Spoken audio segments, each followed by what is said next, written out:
क्या सच में एक मंदिर प्रलय को रोक सकता है?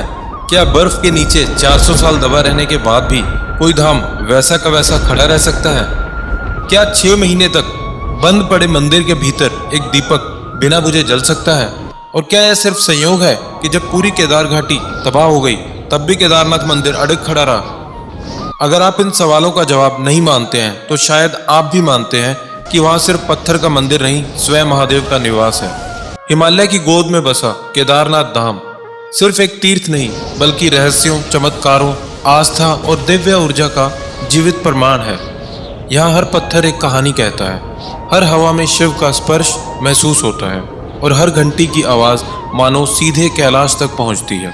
आज हम जानेंगे 2013 की वह भयानक प्रलय, भीमशिला का चमत्कार, अखंड ज्योति का रहस्य, पांडवों की कथा और 2026 की केदारनाथ यात्रा से जुड़ी जरूरी बातें। एक ऐसी यात्रा जो सिर्फ शरीर नहीं, आत्मा को भी बदल देती है। नमस्कार दोस्तों, स्वागत है आपका सनातन कहानियां चैनल पर, जहां हर कहानी में छुपा है सनातन धर्म का अद्भुत ज्ञान और जीवन को दिशा देने वाले रहस्य। तो चलिए शुरू करते हैं केदारनाथ धाम की वह रहस्यमयी यात्रा। हर हर महादेव। हिमालय की ऊंचाइयों में समुद्र तल से लगभग 3584 मीटर ऊपर स्थित है केदारनाथ मंदिर। उत्तराखंड के रुद्रप्रयाग जिले में बसा यह धाम 4 धामों में से एक और पंच केदार में सबसे प्रमुख माना जाता है। यह सिर्फ एक मंदिर नहीं, मोक्ष का द्वार माना जाता है। सर्दियों में यहाँ तापमान -20 डिग्री तक पहुंच जाता है। चारों ओर कई फीट मोटी बर्फ, सन्नाटा और प्रकृति का कठोरतम रूप। इसी कारण यह मंदिर साल में केवल 6 महीने खुलता है और बाकी 6 महीने बंद रहता है। लेकिन यहीं से शुरू होता है पहला रहस्य। जब मंदिर के कपाट बंद होते हैं, कोई पुजारी नहीं, कोई श्रद्धालु नहीं, सिर्फ बर्फ, शून्य और मौन।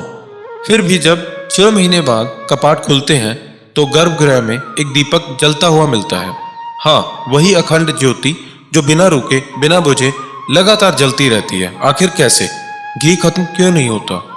ऑक्सीजन के बिना लो कैसे जीवित रहती है?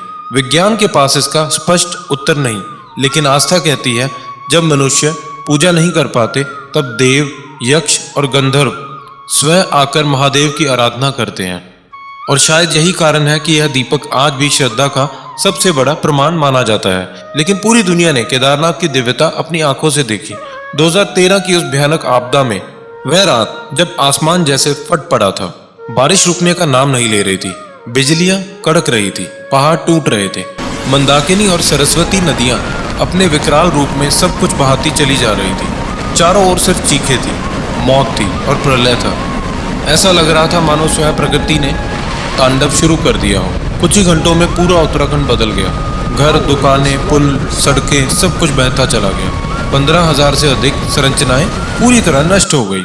लेकिन असली विनाश अभी बाकी था।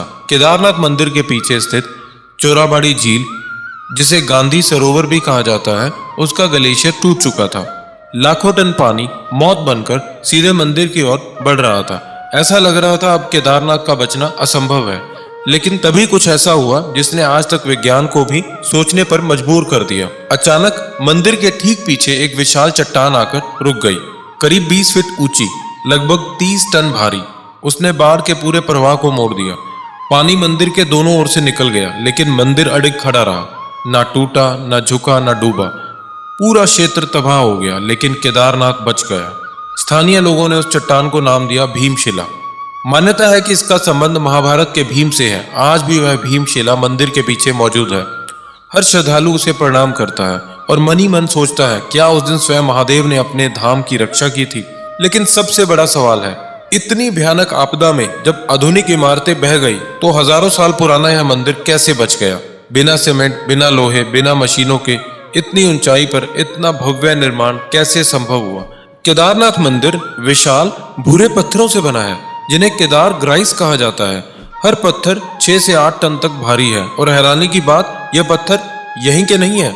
इन्हें 20 से 30 किलोमीटर दूर से लाया गया था। जब न सड़कें थी, न क्रेन, न आधुनिक तकनीक, तब ऐसा कैसे हुआ? और उससे भी बड़ा रहस्य, इन पत्थरों को जोड़ने के लिए किसी सीमेंट या गारे का उपयोग नहीं हुआ, बल्कि इंटरलॉकिंग तकनीक का प्रयोग किया गया। ऐसी तकनीक जिसमें पत्थर एक दूसरे में इस तरह फंसाए जाते हैं कि पूरी संरचना सदियों तक अड़िग रहती है। यही कारण है कि न बाढ़, न भूकंप, न बर्फबारी कुछ भी इस मंदिर को हिला नहीं पाया। वैज्ञानिक जांच में यह मंदिर लगभग 1200 से 1500 वर्ष पुराना पाया गया है, लेकिन हिंदू मान्यताएं कहती हैं यह मंदिर महाभारत काल से जुड़ा है, यानी लगभग 5000 वर्ष पुराना। तो सच क्या है? कहानी हमें ले जाती है महाभारत के बाद, जब पांडव युद्ध जीत चुके थे लेकिन भीतर से पूरी तरह हार चुके थे। अपने ही भाइयों, गुरुओं और परिजनों की मृत्यु का पाप उन्हें भीतर से तोड़ रहा था। युधिष्ठिर श्री कृष्ण के पास पहुंचे और पूछा, इस पाप से मुक्ति कैसे मिलेगी? मुक्ति केवल महादेव ही दे सकते हैं। बस यहीं से शुरू हुई पांडवों की सबसे कठिन यात्रा, महादेव की खोज। पांचों पांडव द्रौपदी सहित हिमालय की ओर निकल पड़े, लेकिन शिव उनसे प्रसन्न नहीं थे। वे दर्शन नहीं देना चाहते थे। जब पांडव केदार क्षेत्र पहुंचे तब महादेव ने एक ऐसे भैंसे का रूप धारण कर लिया और झुंड में जा छिपे। भीम को संदेह हुआ, उन्होंने दो पहाड़ों के बीच अपनी टांगे फैला दी ताकि सभी भैंसे नीचे से गुजरें। तभी एक भैंसा नीचे से गुजरने से बचने लगा। युधिष्ठिर समझ गए यही महादेव है। भीम तुरंत आगे बढ़े, लेकिन जैसे ही उन्होंने पकड़ना चाहा वह भैंसा धरती में समाने लगा। भीम ने पूरी शक्ति से उसे खींच लिया और उसका कुबड़ धरती के ऊपर रह गया। यही आज केदारनाथ का मुख्य शिवलिंग है। बाकी अंग तुंगनाथ, रुद्रनाथ, मध्य महेश्वर, कल्पेश्वर में प्रकट हुए। यही पंच केदार कहलाए। तब महादेव प्रकट हुए और पांडवों को पापों से मुक्ति का आशीर्वाद दिया। तभी से केदारनाथ मोक्ष का द्वार माना जाता है। 8वीं शताब्दी में आदि शंकराचार्य ने इस मंदिर का पुनर्निर्माण कराया और इसे फिर से एक महान आध्यात्मिक केंद्र बनाया।